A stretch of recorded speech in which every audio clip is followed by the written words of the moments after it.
கர்த்தருடைய பரிசுத்தமான நாம மகிமைப்படுவதாக. ஆசீர்வாதமான ஒரு நல்ல கால வேளையிலையும் அனுதின மன்னா என்கிற செய்தியை பாளையங்கோட்டை இந்திய தேவ சபையிலிருந்து வெளியிடுவதில் மிகுந்த சந்தோஷம். கிருபையாய் கர்த்தர் தந்த நாளுக்காக கர்த்தரை துதிப்போம். இந்த நாளிலே கர்த்தருடைய வார்த்தையினாலே உங்களுடைய வாழ்க்கை கட்டப்பட பரலோகம் உதவி செய்வதாக. பரிசுத்த பிதாவே, இந்த காலை தியானத்தை எங்களுக்கு ஆசீர்வாதமாய் மாற்றித்தாங்க.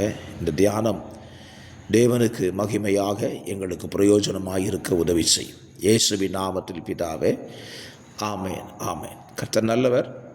இந்த நாளுக்கான வேத தியான பகுதி நியாயாதிபதிகள் 17ஆம் அதிகாரம்.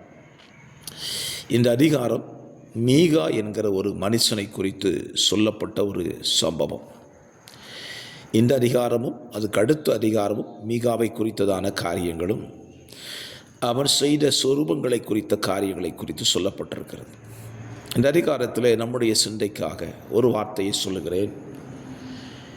என் மகனே, நீ கர்த்தரால் ஆசீர்வதிக்கப்படுவாய் என்றான்.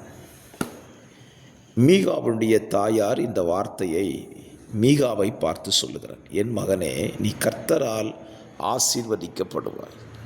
யார் கர்த்தரால் ஆசீர்வதிக்கப்படுவார்கள்? ஒரு கேள்விதானே. இந்த வசனத்திலிருந்து அதற்கான பதிலை சொல்ல விரும்புகிறேன்.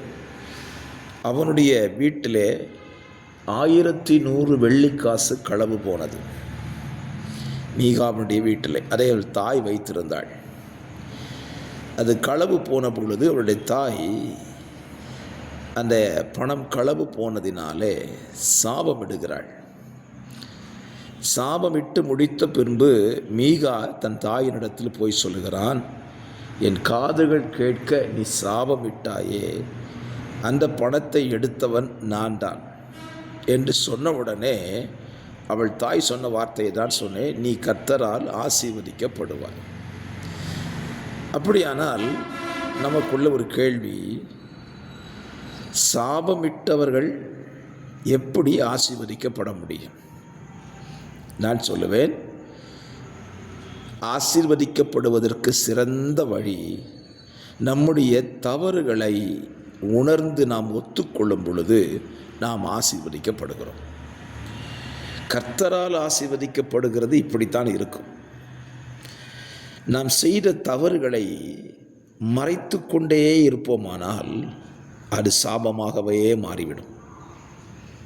ஆனால் செய்த தவறை உணர்ந்து அதை தேவனிடத்தில் மனுஷனிடத்தில் அறிக்கை செய்யும்போது சாபம் ஆசீர்வாதமாய் மாறிவிடுகிறது. இங்கே அப்படித்தானே நடைபெறுகிறது. எடுக்கிறதுக்கு முன்னால் மீகாத ஒத்துக்கொள்ள சாபமிட்ட உடனே தன் தவறை உணர்கிறான்.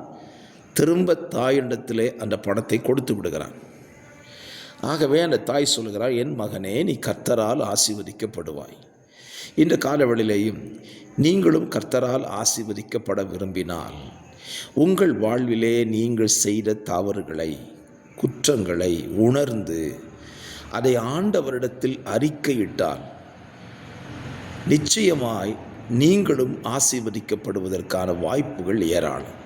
பல நேரங்களில் நம்முடைய வாழ்க்கையிலே சத்துரு இதை செய்ய விடுகிறதில்லை. செய்த தவறுகளை உணர்ந்து அறிக்கை செய்ய விடுகிறதில்லை. அந்த தவறை மறைப்பதற்காக இன்னொரு தவறை செய்வதற்காகத்தான் தூண்டுகிறான். ஆகவே நாம் நம்முடைய வாழ்க்கையை இந்த காலவெளியில் சற்று அலசி பார்த்து எங்கே நாம் தவறு செய்திருக்கிறோம், எங்கே நாம் குற்றம் செய்திருக்கிறோம், அதை உணர்ந்து ஆண்டவரிடத்தில் மனத்தாழ்மையாய், ஆண்டவரே, இந்த தவறை நான் செய்துவிட்டேன், என்னை மன்னித்துவிடும் என்று கேட்டு பாருங்களேன்.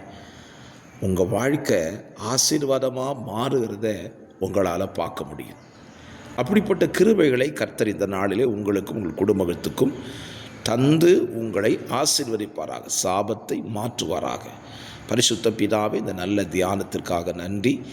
எங்கள் வாழ்க்கையில் எங்கள் மேல் இருக்கிற சாபங்களை ஆசீர்வாதமாய் மாற்றுவதற்கு எங்கள் தவறுகளை உணர்ந்து அறிக்கையிட கர்த்தர்களுக்கு கிருபை செய். வார்த்தைகளை கேட்கிற உங்களுடைய பிள்ளைகளை இந்த நாளிலே அப்படியே நீங்கள் நடத்துங்க. அவர்கள் கேட்பது மட்டுமல்ல, மற்றவர்களையும் கேட்க உதவி செய்யுங்க. இயேசுவின் நாமத்தில் ஜெபிக்கிறேன் நல்ல பிதாவே, ஆமேன் ஆமேன்.